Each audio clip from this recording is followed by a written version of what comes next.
सेवा में ये रागनी जयमल फतेह के प्रसंग से और मौका रह गया कि जब वो जयमल अपने यारा के संग होली खेल रहा था, रंग की कुछ बूंद जयमल की मामी की साड़ी के ऊपर पड़ जाती हैं।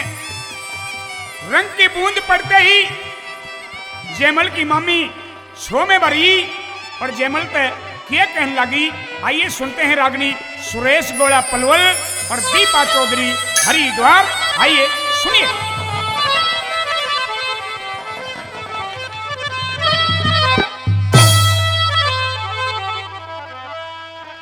और जान बूझ के मारी कोन्या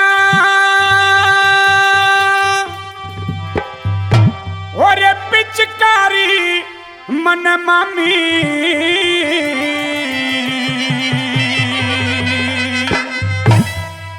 अपना खोट छुपावे से तू जयमल घना हरामी हो रे। तक जान बूझ के मारी कोन्या पिचकारी मन मामी अपना खोट छुपावे से तू जयमल घना हरामी हो रे।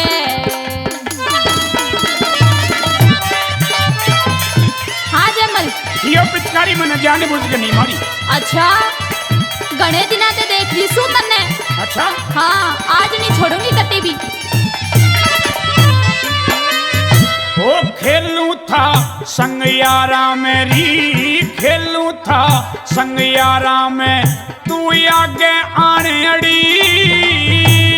देख के मौका रंग मार गया मैं थी दूर खड़ी। दक खेलू था संग यारा में तू आगे आने अड़ी। देख के मौका रंग मार गया मैं थी दूर खड़ी। देख के मौका रंग मार गया मैं थी दूर खड़ी। और ना छोटी या बात बड़ी, ना छोटी या बात बड़ी, सारे हो जाएगी बदनामी।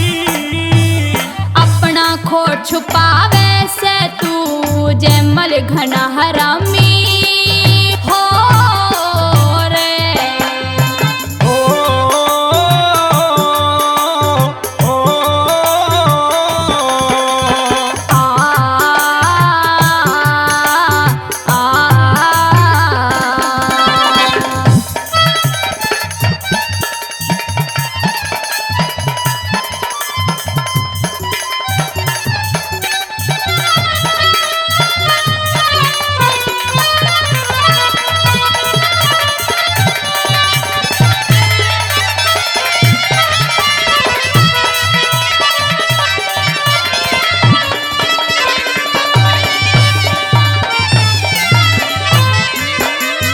ओ गाम बिराने रह कहने में, गाम बिराने रह कहने में दिन तोड़ू सुगण के। दारू पी के शेर की तरिया आगे खड़ा हुआ बन के।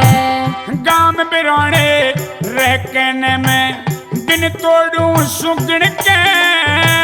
दारू पी के शेर की तरिया आगे खड़ा हुआ तन के।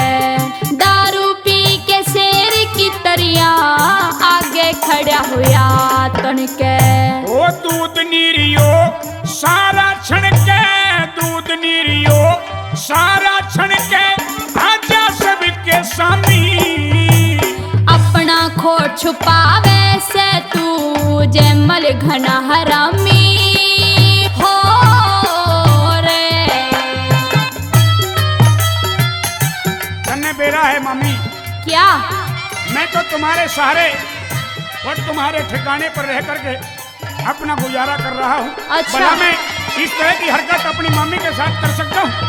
लेकिन आज मैं तुझे कतई नहीं छोड़ूंगी। आजान दे तेरे मामा ने, सारी बात बताऊंगी।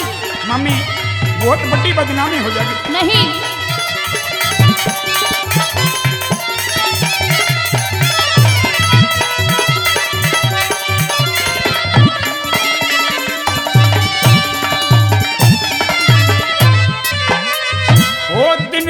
त्योहार कसे मामी, दक दिन त्योहार कसे मामी, क्यों झूठी राण जगावे। मेरे जाल में फंस गया जयमल, कोन्या लिकड़िया जावे। हाय दिन त्योहार कसे मामी, क्यों झूठी राण जगावे। मेरे जाल में फंस गया जयमल, कोन्या लिकड़िया जावे। मेरे जाल में फंस गया जयमल, कोन्या लिकड़िया जावे। अरे क्यों मामी बिन खोट मरावे, क्यों मामी बिन खोट मरावे, मारी इज्जत में हो खामी। अपना खोट छुपावे से तू जयमल घना हरामी हो रे।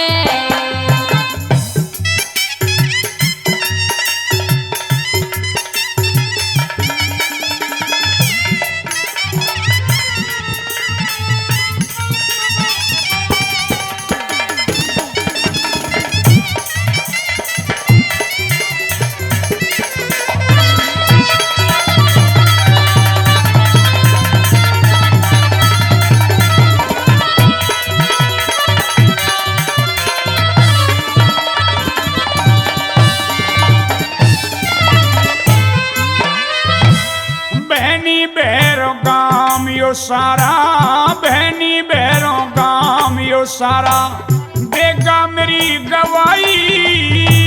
राजेंद्र सिंह तेरा मामा आज कर दे तेरी खिंचाई। ओ बहनी बहरों गाम सारा यो